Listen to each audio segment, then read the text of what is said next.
السلام علیکم ناظرین، KBN نیوز چینل میں آپ تمام کا تہہ دل سے استقبال ہے۔ آئیے آج کی اہم خبر پر نظر ڈالتے ہیں۔ فرقے بواہیر کے روحانی پیشوا ڈاکٹر سیدنا مفضل بھائی نے حسین علم بھنورے کی سرا میں مسجد برہانی کا افتتاح انجام دیا۔ اس موقع پر عامل شیخ بشیر بھائی کے علاوہ سیدنا کے شہزادے و دیگر بھی موجود تھے۔ فرقہ بواہیر سے وابستہ برادران نے سیدنا کا والہانہ خیر مقدم کیا۔ کاروان حلقہ اسمبلی کے مجلسی MLA کوثر محی الدین کی مقامی عوام نے ترقیاتی کاموں کے سلسلے میں گلپوشی کی۔ یوسف نگر کاروان کے مختلف محلے جات میں بڑھتے ترقیاتی کاموں کے سلسلے میں مقامی عوام کارپوریٹرز کے ہمراہ MLA کوثر محی الدین نے دورہ کیا اور عوام سے ملاقات کرتے ہوئے ان سے درپیش مسائل سے متعلق گفتگو کی اور اس بات کا یہ تیقن دیا کہ جلد از جلد مزید ترقیاتی کاموں کا آغاز عمل میں لایا جائے گا۔ پینے کی پانی کی جدید پائپ لائن، ڈرین لائن کی صفائی اور جدید لائن کی تنصیب کروائی جائے گی۔ اس موقع پر مقامی کارپوریٹرز کے علاوہ صدور ابتدائی معتمدین اور عوام کی کثیر تعداد موجود رہی۔ وزیر اقلیتی بہبود پوپولا ایشور نے آج اچانک اقلیتی محکمہ جات کے عہدیداروں کے ہمراہ ایک خصوصی اجلاس طلب کیا، جس میں انہوں نے وقف جائیدادوں کے تحفظ اور ان کی خاطر خواہ استعمال کے ذریعے آمدنی میں اضافے کے لیے مشاورت کی اور اس ماہ کی 29 تاریخ کو تلنگانہ اسٹیٹ وقف بورڈ کا اجلاس طلب کرتے ہوئے اس میں مختلف امور سے متعلق ایجنڈا رکھا جائے گا، جس میں تمام امور پر مشاورت کے ذریعے وقف جائیدادوں کا تحفظ کیا جائے گا، بلکہ اس کو لیز پر دیتے ہوئے آمدنی میں اضافے پر غور و خوض کیا جائے گا۔ اجلاس سے متعلق تفصیلات سے واقف کرواتے ہوئے چیئرمین تلنگانہ اسٹیٹ وقف بورڈ محمد سلیم نے یہ بات بتائی۔ انہوں نے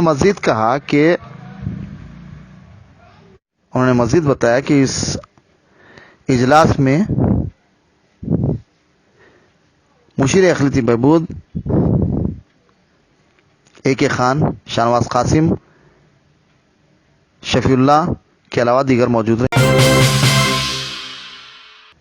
سیماہی ریختہ نامہ حیدرآباد کے زیر اہتمام ریختہ نامہ ایوارڈ تقریب کا اردو حال ہمایت نگر میں انعقاد عمل میں آیا۔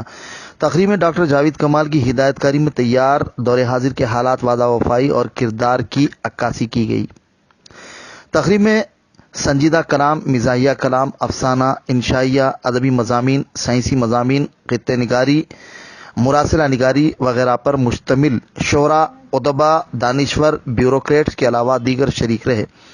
تقریب میں مہمانان خصوصی کی حیثیت سے تلنگانہ اقلیتی کمیشن چیئرمین محمد قمر الدین، رکن press council of India MM Majid, professor S Shakoor, Maulana Muzaffar Ali Sufi Chishti Abululai, professor شوکت حیات، ایڈوکیٹ عثمان شہید، ممتاز قانون دان نے شرکت کی۔ اس موقع پر سیمائی ریختہ نامہ ایوارڈ زندگی کے مختلف شعبوں میں نمایاں خدمات انجام دینے والوں کو دیے گئے، جن میں قابل ذکر شبینہ کوثر، یوسف رویش، ڈاکٹر نادر مسدودی، ڈاکٹر فاروق شکیل، پروفیسر حبیب ضیاء، وحید پاشا قادری، ڈاکٹر عبدالقدیر خان کی شال پوشی و گلپوشی کی گئی، مومنٹو پیش کیا گیا۔ بعد ازاں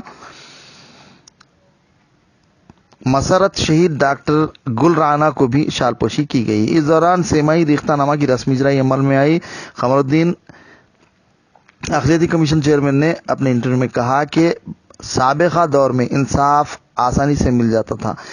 اپنے انٹرویو میں انہوں نے مزید کہا کہ اب سچائی، وعدہ وفائی، ایک دوسرے کے حقوق کی پامالی وغیرہ جاری ہے۔ ایسے اب A1 ٹاؤن شپ چیولہ اور معین آباد کے درمیان مین روڈ سے 1.3 کلومیٹر آبادی سے لگا ہوا تمام ڈیولپمنٹ کے ساتھ، جہاں آپ اپنا گھر بنا کے رہ سکتے ہیں، جو ہے بالکل آبادی سے لگا ہوا۔ 4 لاکھ میں 100 گز کا plot, drainage, electricity, footpath, BT road, college, bus stop جیسی تمام سہولیتیں دستیاب ہیں۔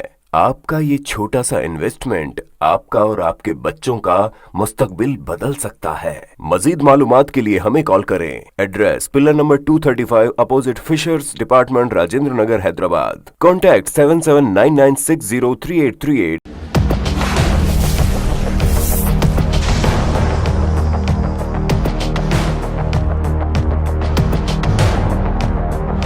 اگر آپ نے ہمارے ہمارے چینل کو ابھی تک سبسکرائب نہیں کیا ہے تو یہاں پر ریڈ کلر کا سبسکرائب بٹن دکھ رہا ہے، اسے کلک کریں اور ہمارے چینل کو سبسکرائب کیجیے اور ساتھ ہی ساتھ بیل آئیکن کو بھی کلک کیجیے، جس سے آپ کو تازہ اپڈیٹ ملتی رہے۔